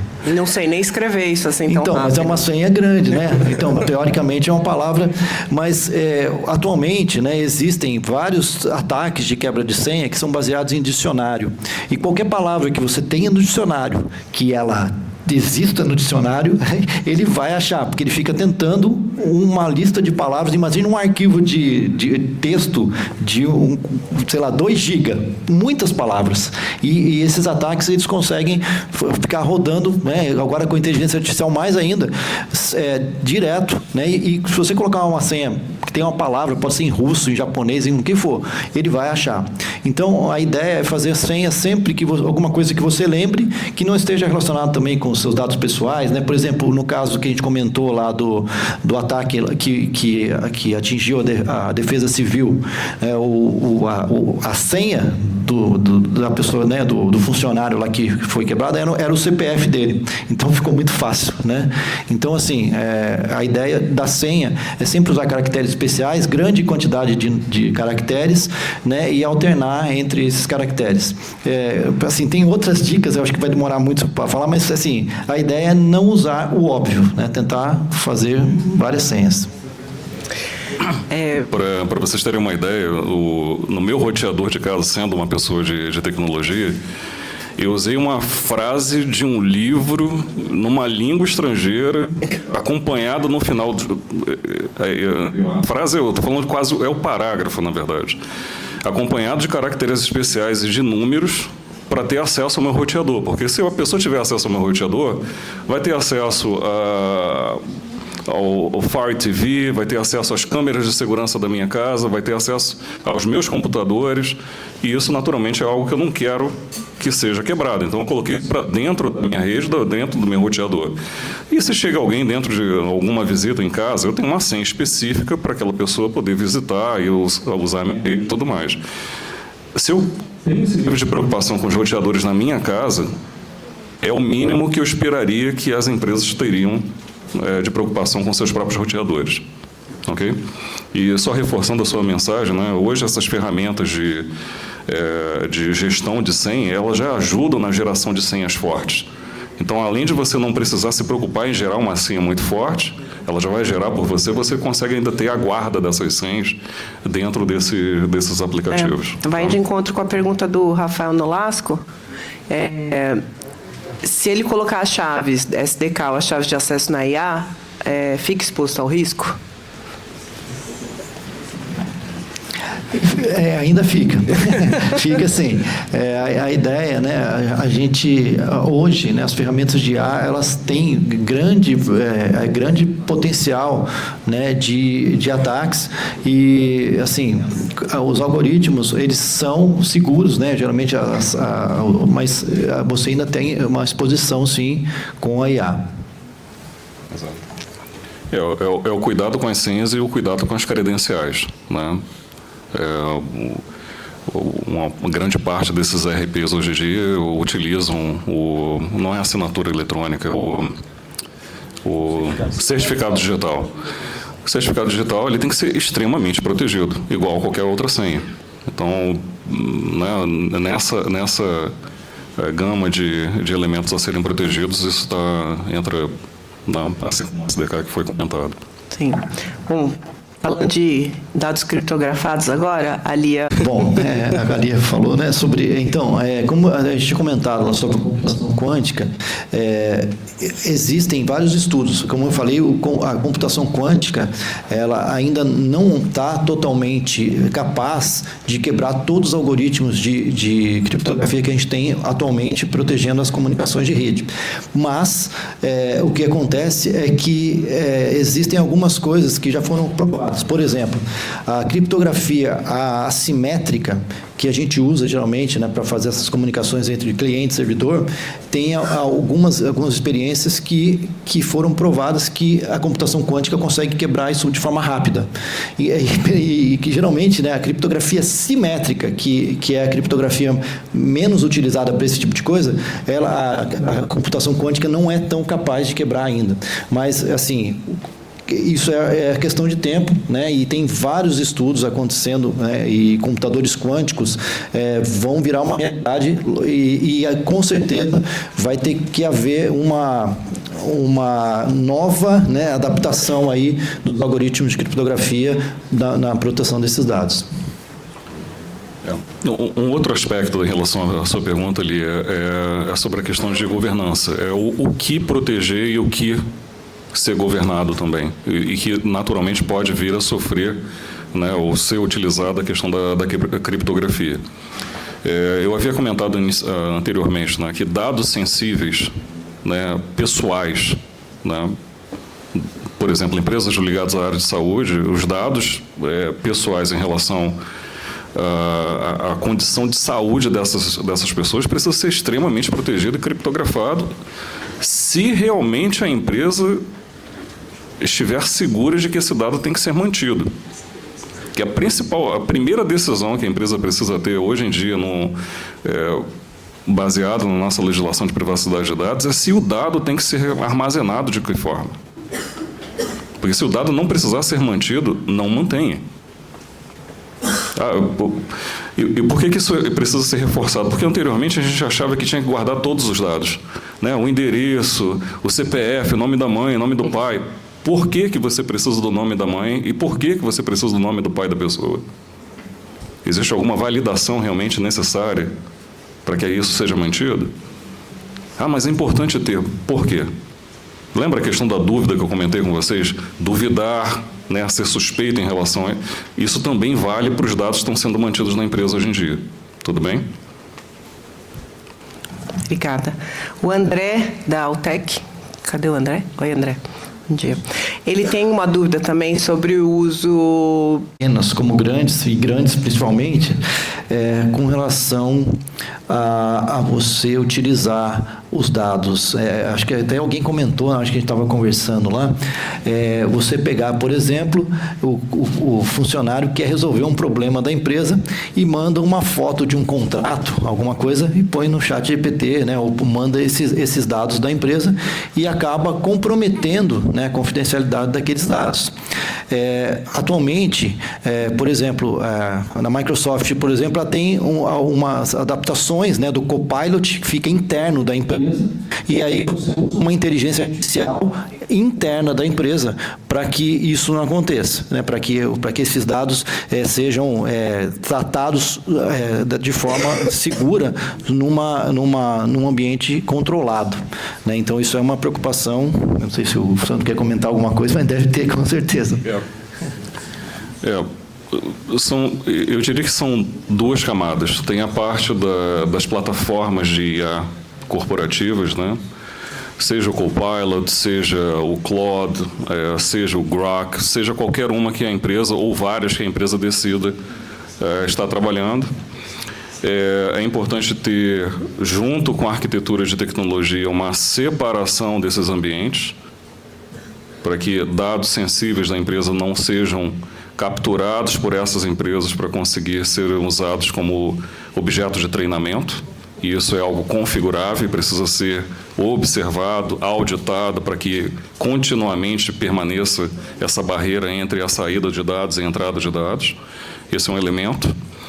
O outro elemento que pouco se fala é em relação à proliferação de ferramentas de inteligência artificial que são criadas em cima dessas plataformas e vendidas como plataformas especializadas. Vou dar um exemplo, citando a questão do contrato, né? Existem hoje inúmeras empresas fornecendo ferramentas de análise de contrato. Né? Você tem lá o seu playbook para poder dizer quais são as cláusulas de contrato que são aceitas ou não são aceitas na sua empresa. Você pega o seu contrato, joga dentro dessa ferramenta, ela cospe ali. Olha, essa cláusula está verde, essa aqui está amarela, essa aqui está vermelha, não aceite de forma nenhuma.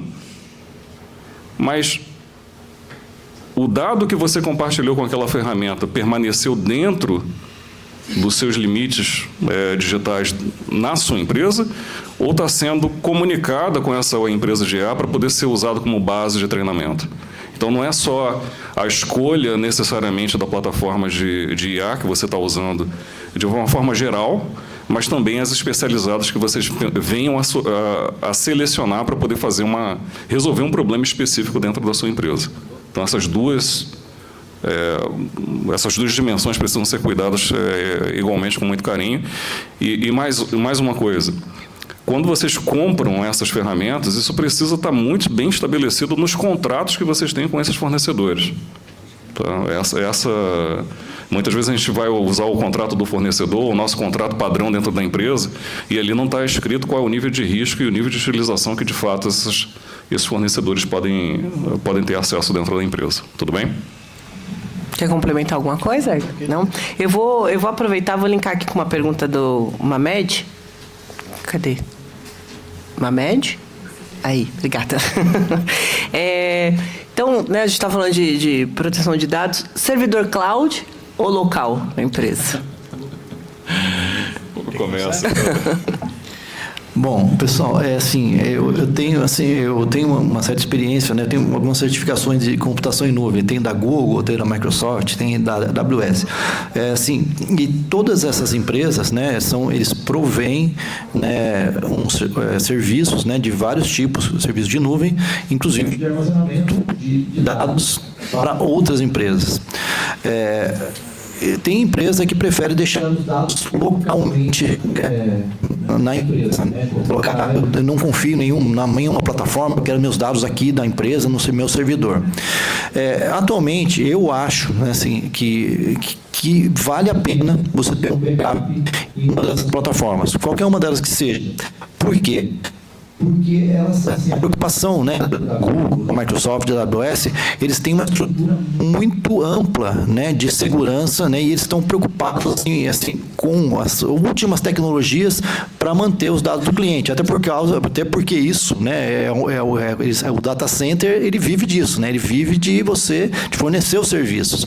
Então, assim, eu acho que os dados sensíveis da empresa, eles vai ficar assim por conta da gestão, né, mas os dados que são importantes para continuidade do negócio, eu acho que algumas vantagens de colocar na nuvem, tá? Assim, não que não possa estar local, mas eu acho que diminui um pouco a responsabilidade, né, do TI da empresa e da gestão de proteger esses dados. Atualmente, Mamed, né? Caso a caso na sua empresa, você vai ver sistemas que você não tem opção, né? Se eles forem oferecidos somente na nuvem, é basicamente o que você vai ter, e comprando de uma empresa conhecida, eles têm o interesse de investir em cibersegurança de uma forma que você não seja impactado por uma situação de ataque, ok? Quanto mais especializado e mais desenvolvido dentro de casa, aí vem a questão novamente do seguro. Se você já tem uma plataforma que está num nível de custo bem estabelecido, bem estabilizado, né? Você conhece, o seu pessoal é experiente, você tem condições de fazer com que, na falta de um determinado profissional, você rapidamente consiga ter um outro. Essa parte de custo ainda segue muito importante, porque se você migra para cloud, você pode estar numa situação de incremento de custo e você talvez não estivesse preparado. E dependendo da arquitetura do sistema que você tem, migrar de uma cloud para outra não é uma atividade tão simples de ser feita, porque você vai precisar reescrever uma parte do seu código e por aí vai. Então, assim, caso a caso, né, você vai ter situações que você não tem opção, você vai ter que trabalhar na cloud de qualquer jeito. E aí tem uma questão de saber qual é a retenção de dados, porque isso vai afetar o teu custo também, né? Então, é algo a ser observado. E quanto mais especializado, se for plataforma, por exemplo, de e-commerce, é algo que você, tendo dentro de casa, é importante que você tenha um backup talvez até mais próximo do ativo, né? Você está rodando uma grande parte do teu workload dentro de casa, mas numa situação de pico de utilização ou então de um ataque DDoS, por exemplo, dentro do teu servidor, você seja capaz de chavear o teu tráfego para um backup na nuvem. Essa seria a nuvem híbrida. Tá? Mas aí, novamente, depende da arquitetura de sistemas que você vai estar lidando. Tudo bem? Obrigada. A Gisele está aí? A Gisele perguntou, essa é boa também, Gisele. Essa é para todo mundo, assim. Acessamos o Wi-Fi em locais públicos. Como que a gente se protege? Não acesse? De preferência, não acesse. Se você tem o seu celular e ele tem a capacidade de colocar, simular como se fosse o Wi-Fi, é melhor investir nisso. Tá? Mas se você não tem outra situação, aí é uma questão de risco e você tem que rezar para que você esteja com o teu sistema operacional atualizado, com o seu antivírus atualizado, para que, no caso de um ataque, você consiga pelo menos ser avisado de que isso está acontecendo. Mas seja suspeito em relação ao que está acontecendo, onde você vai estar acessando. Com relação a acessar uma rede aberta, aquela hora a gente mostrou um slide ali que é assim, bem comum, né? Você pode ter uma rede falsa, uma rede Wi-Fi que aparece lá bonitinha e você conecta e vai pedir autenticação, você coloca usuário e senha.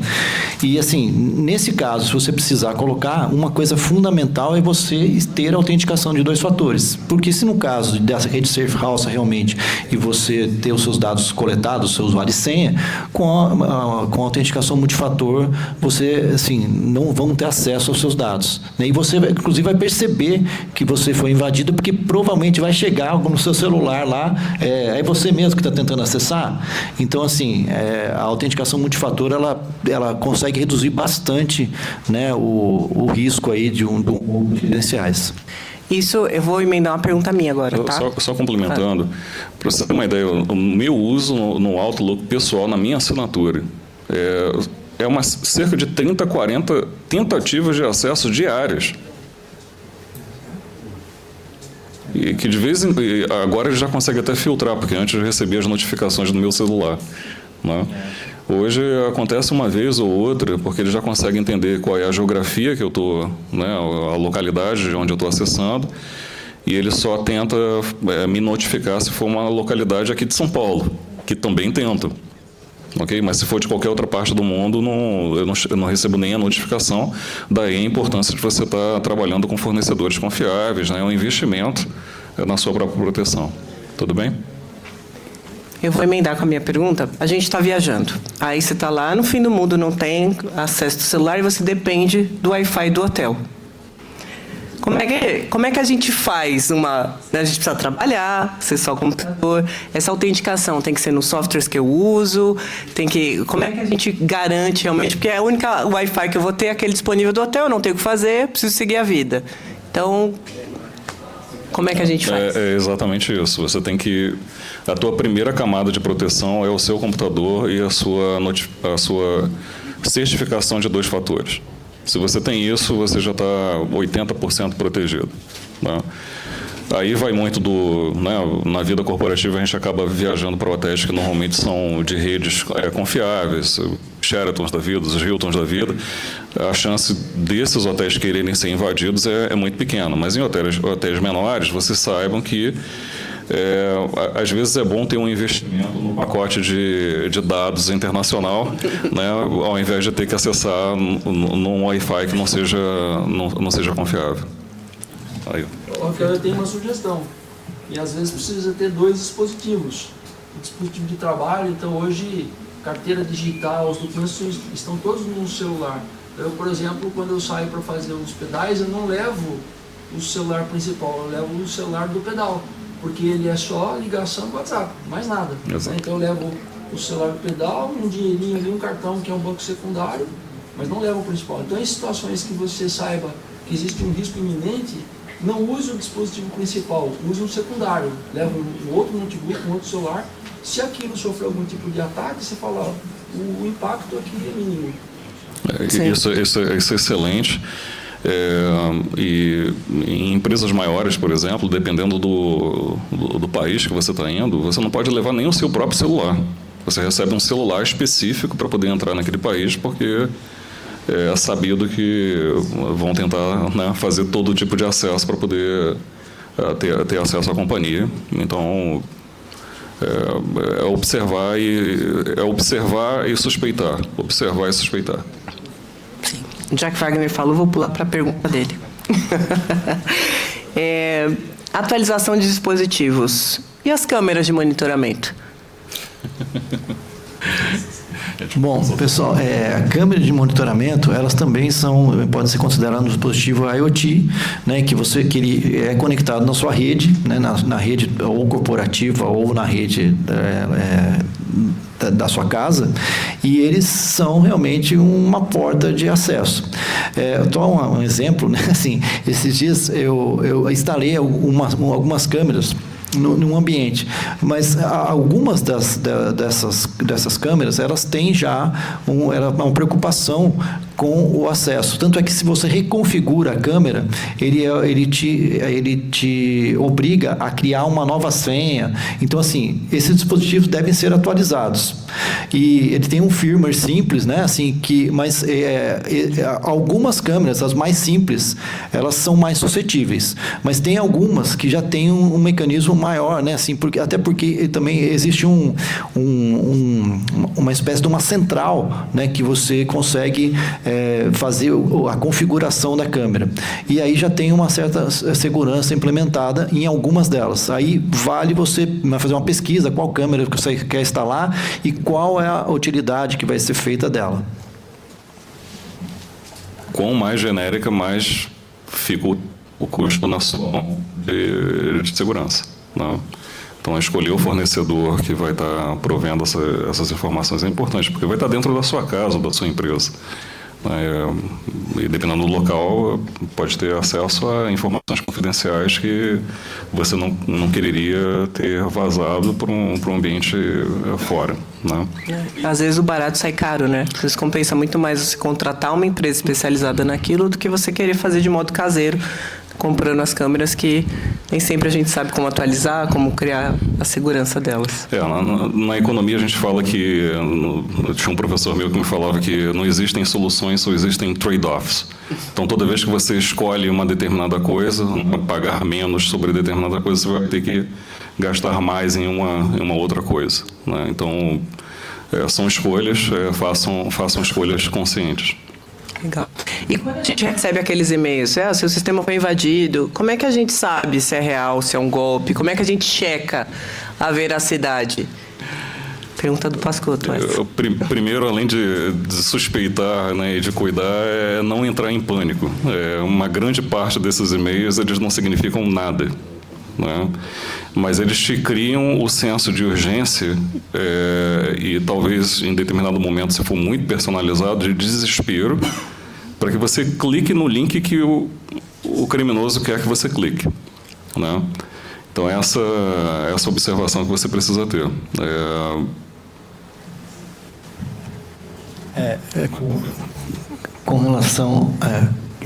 Com relação ao e-mail ainda, a gente recebe muitos e-mails, né? E uma das coisas que a gente citou durante a apresentação aí é que, às vezes, e esses e-mails são chamados de phishing, né? Que são e-mails que tentam, assim, é uma engenharia social, né? Uma ferramenta de engenharia social que tenta enganar o usuário de alguma forma e fazer com que ele tenha alguma ação, tipo acessar um link malicioso, alguma coisa do tipo. A ideia é que esses e-mails, eles podem, assim, às vezes eles causam realmente uma invasão da empresa. E, inclusive, tem um caso que foi assim, que bastante famoso, de uma montadora em Manaus, que ela teve um dos gestores lá, acessou um e-mail e ocorreu um caso de acesso que chegou à produção da empresa, né? A produção parou porque a máquina administrativa foi infectada e para não chegar, né, na linha de produção, eles acabaram parando e ficaram bastante tempo parado e isso aí causou um prejuízo muito grande, né? Então, assim, o phishing, ele, assim, como que você evita ele? Treinamento do usuário, que é muito importante. O treinamento do usuário, ele passa por inclusive a gente, né, assim, né, que trabalha nas empresas maiores, geralmente você tem lá simulações de phishing. Você recebe um e-mail às vezes que tem lá sua caixa está muito cheia, alguma coisa do tipo, né? E você olha, mas a caixa não está cheia, né? Então assim, sempre verifique que o phishing ele tem alguma particularidade que consegue te mostrar que tem alguma coisa suspeita ali. Isso aí é treinamento, né? E faz parte da política de segurança, né, das empresas, fazer treinamentos constantes com seus usuários, tá?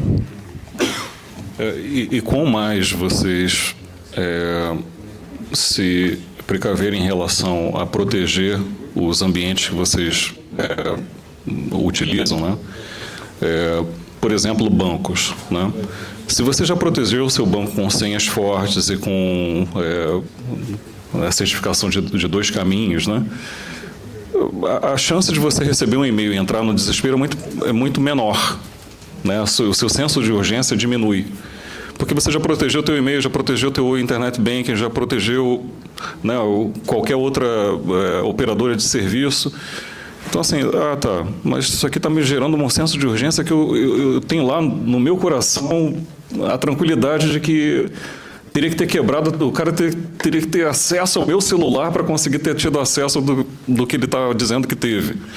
Então, isso daí já te dá tranquilidade. Então, sejam suspeitos, sejam proativos, protejam as senhas, porque no momento que você recebe isso, a tua chance de clicar por impulso diminui. Legal. Gente, eu vou fazer mais 2 perguntinhas só. Desculpa, Júnior. Eu tenho um cavaleiro lá. Mas é que a gente tem mais 2 perguntinhas só, e por causa do tempo, Júnior. Depois você vem perguntar para eles pessoalmente. Seguinte, teve uma pergunta do João Paulo, ele está escondidinho ali, mas ele quer saber. Geralmente a gente está em aeroporto, alguma coisa, acabou a bateria do celular, você precisa resolver alguma coisa, e aí? Plugar ou não plugar no USB do aeroporto para carregar o seu celular? Invistam num power bank, carreguem o power bank e usem o power bank para carregar o celular de vocês.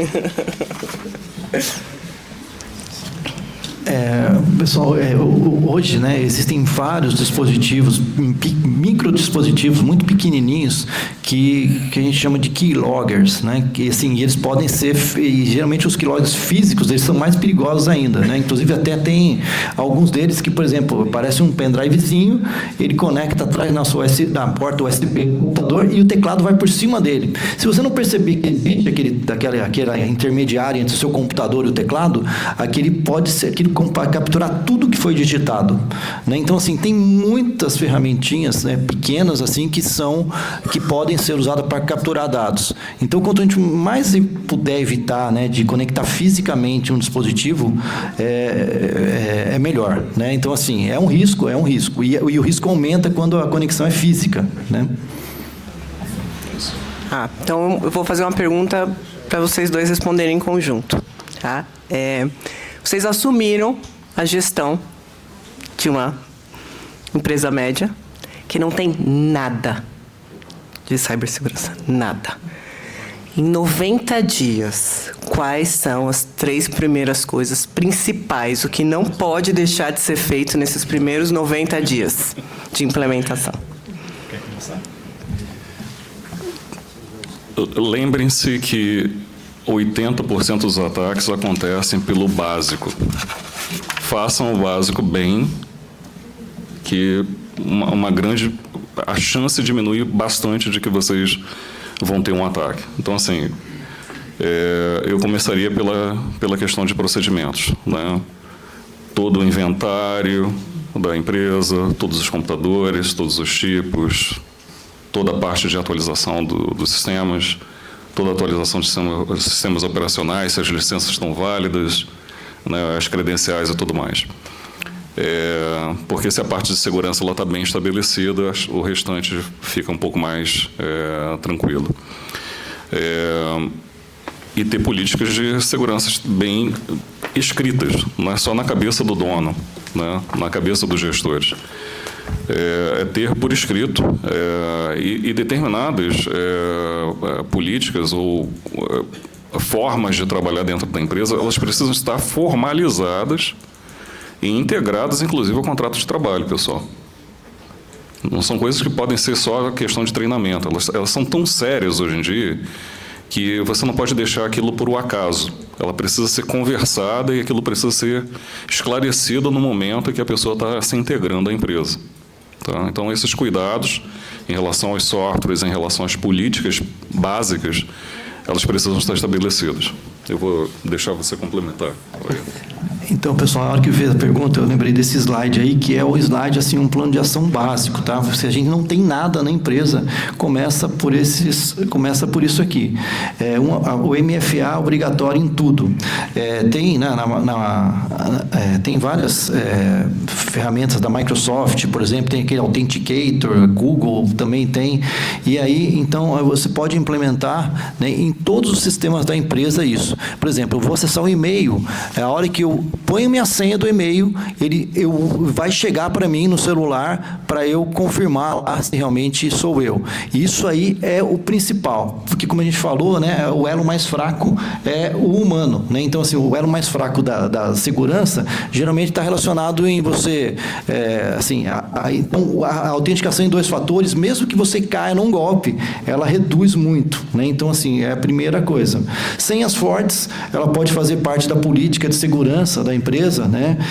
A política de segurança, se você não tem, por exemplo, não tem uma não sei por onde começar a fazer a política de segurança.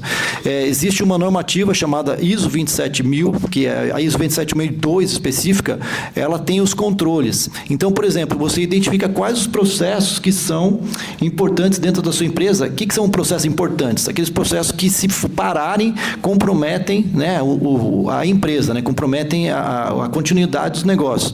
Então, esses processos, a gente deve identificar eles e criar políticas. Pode usar a ISO 27002 como uma referência, porque tem lá todos os processos. Por exemplo, e-mail. Como que eu uso e-mail? Quais que são as políticas que eu posso colocar? Qual que é a política de uso de dispositivos móveis dentro da empresa? Já tem lá um monte de coisa pronta. Então, isso aí é muito fácil de você implementar, né? Você pode criar um grupo, né, um grupo de segurança na sua empresa que seja responsável por implementar isso.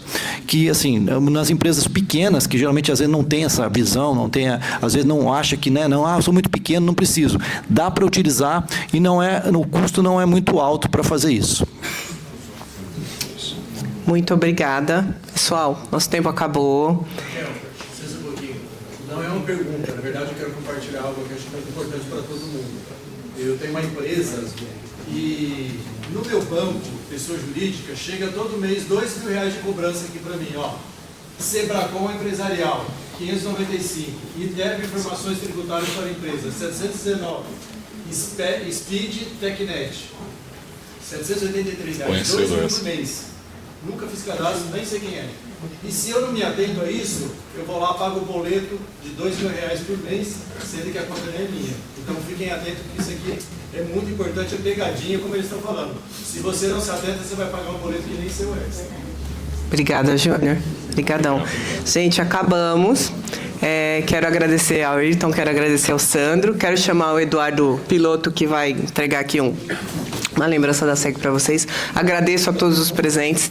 Não deu para fazer a pergunta de todo mundo, então, quem, né, quiser agora, vem aqui na frente, a gente vai descer, aí vocês podem fazer as perguntas para o Ayrton e para o Sandro aqui de forma particular. Obrigada mais uma vez pela presença de vocês. Até o próximo Café Empresarial.